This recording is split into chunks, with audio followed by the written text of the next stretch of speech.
Okay, here I go again. I made a video about the Eagles controversy and Don Henley lip syncing to his recorded track and my take on it. And I got some good feedback, made me think, sort of rethink what I was saying. But part of it still holds true. I really do think that it's a fraud. Um, I want to make that clear. I don't like it.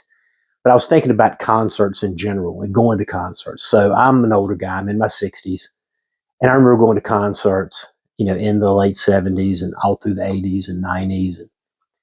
And a lot of that time, and what I liked about concerts was they were not exact reproductions of what was playing on the radio. So now these classic rock songs from these eras, they are they're cast in stone. There's a certain group of classic rock songs, and those are the songs that all the bands have to play. They have to play them exactly like the record. They have to have the exact same guitar solo. They're in the same key.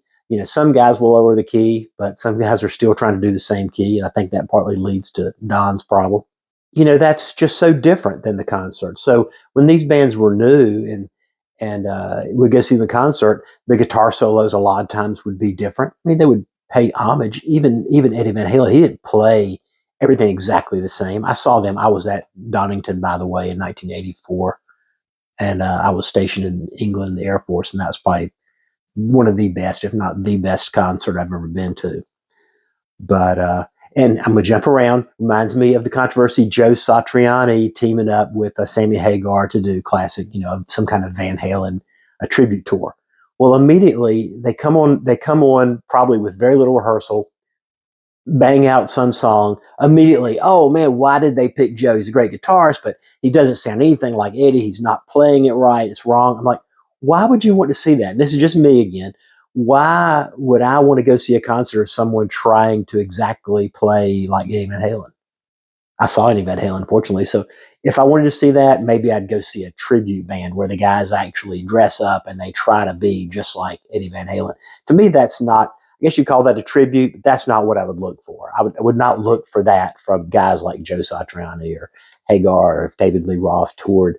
I would be looking for their take on those songs. That's what makes it interesting, exciting to me, is seeing guys that can play out there playing great songs, not duplicating note for note some song off the record. Yeah, if it's a cover band that is hired for that purpose, or that's their main purpose in life is to exactly duplicate some classic hits. Yeah, that's fine. That can be enjoyable as well. But if I go see guys like Sammy and Joe Satriani or even David Lee Roth and Steve Vai or whoever teams up to do this stuff, um, I want to see their take on it. I want to see what they can do with it. They're incredible musicians and great performers. Show me what you got with these great songs. Not go and note for note try to duplicate. Oh, they should have got the guy that can absolutely such and such guy can absolutely duplicate everything Eddie did note for note.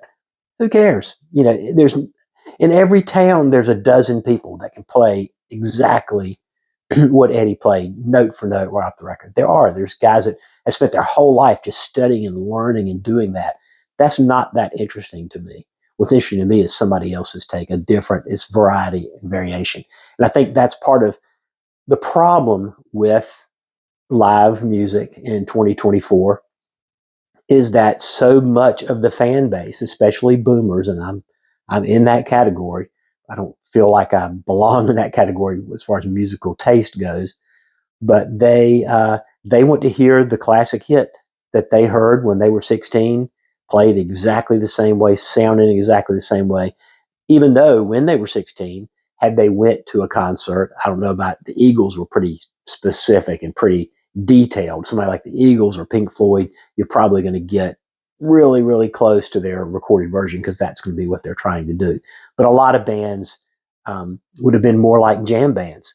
And the solos they paid were improvised. People like Aerosmith, for example, they improvise. They're up there jamming, rocking out, improvising. They're not playing it exactly the same every night. The same thing with Van Halen. They were not out there rocking it out exactly the same every night. They were mixing it up, having fun, playing music, playing the songs that they wrote and they loved, and not trying to okay, the version that happened to happen on this Tuesday when we were in the studio and recorded this one version, that's now we're going to play that exact version every time. That was not the goal of those guys. But it seems like people my age, maybe younger, it's just a conditioned thing. Now they go to a concert, they want to hear that exact recorded version, that exact same guitar solo, that everything exactly the same.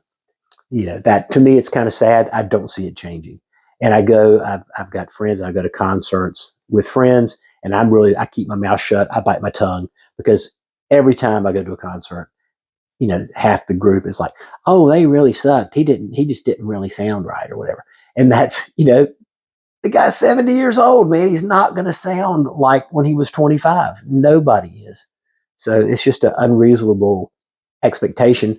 Plus, a broken record here. When he was 25, he was not singing it the same way every night.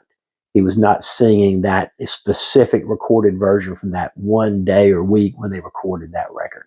He was singing using his vocal talents and his ability. People were playing using their ability, not exactly trying to reproduce their studio records. And for a lot of bands, it simply wasn't possible. Zeppelin, for example. I mean, I remember when I was a kid, everybody wanted to, play Zeppelin. You wanted to look like Robert Plant. You wanted to play like Jimmy Page.